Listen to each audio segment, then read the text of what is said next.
It's tough for me to say much about anything else other than the art style because I've yet to play the game, and knowing me, I won't play it for another 5 years unless someone gets it for me. However, I can talk about the visuals. Okay, let's get the most obvious one out of the way. I don't like the new art style. I have always hated this cutesy, bubbly look, and I was annoyed when it took over new games, but you never think it's going to happen to one of your favorite franchises until it does. And this isn't the first time this has happened to me. Granted, it wasn't in a video game, but I had to watch my favorite horror anime become a weeaboo's wet dream. The story was also ruined, but that's not the issue here. Look at this change. One of them is thematic. Yeah, it's a little strange, and yeah, the art style is a little off-putting, but it gets the point across. This isn't your mother's anime, this is horror. This is some scary shit. The proportions are weird, the hair doesn't make sense, the eyes are creepy. This is partly why I don't watch anime anymore. Everything is visually bubbly and round, which I don't like in any genre. But what does this example have to do with anything? Well, look at this, and now look at this. Okay, yes, these are cherry-picked. Here are some more examples. This is gritty, this is serious. This, from a distance, is a bunch of adults fighting a war. People die, and they are devastated by this fact.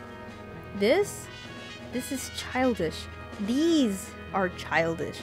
The series went from war is scary, and yes, sometimes children are involved, but it's not their fault they got roped into it, to war funny, killing people is so fun. Do I still like the characters? Yes, of course. They're fantastic. But this whiplash is hard to ignore sometimes. This was extremely evident in Fates with Perry. Oh my goodness, this fucking character is so bad. She ruins surrounding characters. How the fuck does Xander think she could ever be a good queen? And this is just the start, because not only is there an entire roster of funky characters, some of them I excuse because they're my favorites, but this theme continues on for future games. And the one before it, but let's pause for a second.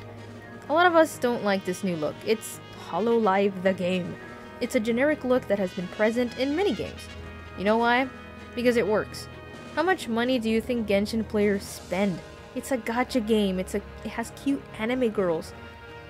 I have a friend who pays for the subscription for this game. How much money do you think VTuber watchers spend on these women so that they can do something as simple as greet them? This is a goldmine. If anything, good job to Nintendo for taking advantage of this, especially with a series that doesn't sell as well as their other games. From an economical standpoint, this is a fantastic choice, but this is also not the first time. I'm not going to go in depth, but if you're interested, Faerghast, if I said that correctly, made 2 videos talking about it, so feel free to check those out.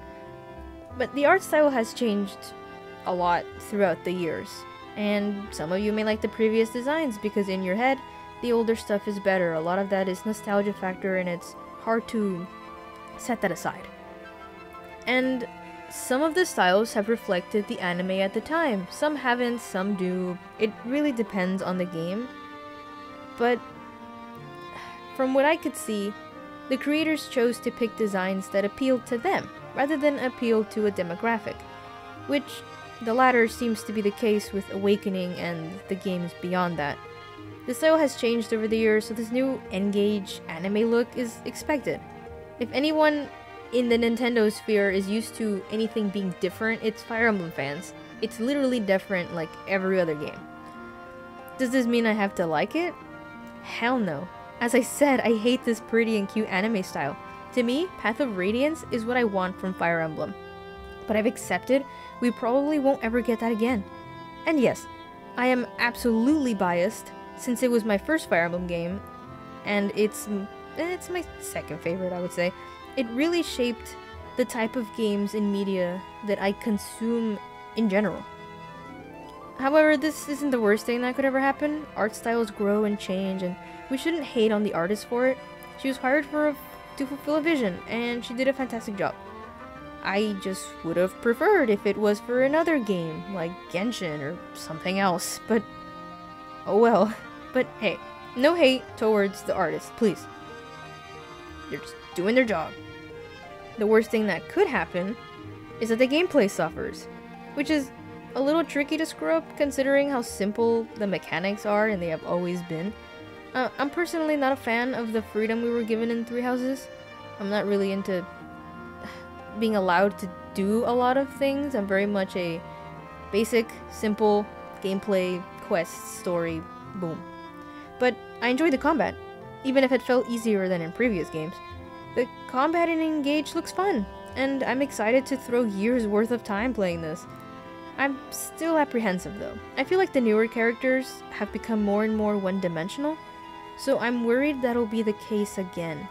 No doubt they will have the same issue where their one quirk or hobby will become their entire personality. But we'll see. I am excited to see characters from older games, but I really hope they don't rely on them too much. Nintendo can make a good game that doesn't have to piggyback off their previous games, but they also mess that up sometimes, so I'm cautiously optimistic.